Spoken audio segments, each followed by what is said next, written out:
മറ്റൊരു ബയസാണ് in group bias. In group ബയസിൽ പറയുന്നത് നിങ്ങളുടെ ഗ്രൂപ്പിലുള്ള ആൾക്കാർ ചെയ്യുന്നതിനെ ന്യായീകരിക്കാൻ നിങ്ങൾക്ക് എപ്പോഴും ഒരു ചിന്ത ഉണ്ടായിരിക്കും. അതിപ്പോൾ നിങ്ങളുടെ റിലീജിയനിലുള്ളവരാകട്ടെ, നിങ്ങളുടെ ജാതിയിലുള്ളവരായിരിക്കും, നിങ്ങളുടെ പാർട്ടിയിലുള്ളവരായിരിക്കും, നിങ്ങളുടെ സ്പോർട്സ് ടീമിലുള്ളവരായിരിക്കട്ടെ, അവർ ചെയ്യുന്നത് ശരിയാണോ നിങ്ങൾക്ക് ഓട്ടോമാറ്റിക്കലി തോന്നും. ഇതാണ് ഇൻ ഗ്രൂപ്പ് ബയസ്.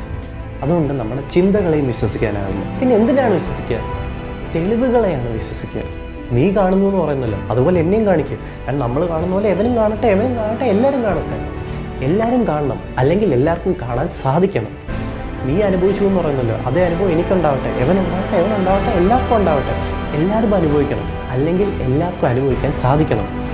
ഭൂമി ഉരുണ്ടതാണെന്ന് ഞാൻ പറഞ്ഞാൽ നിങ്ങൾ വിശ്വസിക്കണം. നിങ്ങൾ സ്പേസിൽ പോയാൽ നിങ്ങൾക്ക് കാണാൻ സാധിക്കും ഭൂമി ഉരുണ്ടതാണെന്ന്. അല്ലെങ്കിൽ അതുപോലും ചെയ്യേണ്ട. ഇന്ത്യയിൽ നിന്ന് മൂണിൻ്റെ ഒരു ഫോട്ടോ എടുക്കും, എന്നിട്ട് ഓസ്ട്രേലിയയിൽ പോയി മൂണിൻ്റെ വേറൊരു ഫോട്ടോ എടുക്കും. മൂൺ തിരിഞ്ഞിരിക്കും.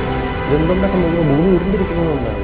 ചാൾസ് ഡാർവിന് തോന്നുന്നു മനുഷ്യൻ മറ്റ് ജീവികളിൽ നിന്ന് പരിണമിച്ച് വന്നതാണ്. ചാൾസ് ഡാർവിനെ വിശ്വസിക്കേണ്ട. ലബോറട്ടറിയിൽ പോയാൽ നമുക്കതൊരു സ്ട്രെയിൻസ് ഓഫ് ബാക്ടീരിയ ഓർത്ത് ഒബ്സർവ് ചെയ്യാൻ പറ്റും. അപ്പം ചാൾസ് ഡാർവിൻ ചിന്തിച്ചുകൊണ്ട് എല്ലാവരും ചിന്തിക്കുക, അപ്പം വിശ്വസിച്ചാൽ മതി. അതായത് ഒബ്സർവബിളും റിപ്പീറ്റബിളുമായ തെളിവുകളെ മാത്രം നമ്മൾ വിശ്വസിച്ചാൽ മതി. ആൻഡ് ഈ തെളിവുകളെ വെച്ചുള്ള സ്റ്റഡിയാണ് നമ്മൾ സയൻസ് എന്ന് വിളിക്കുന്നത്.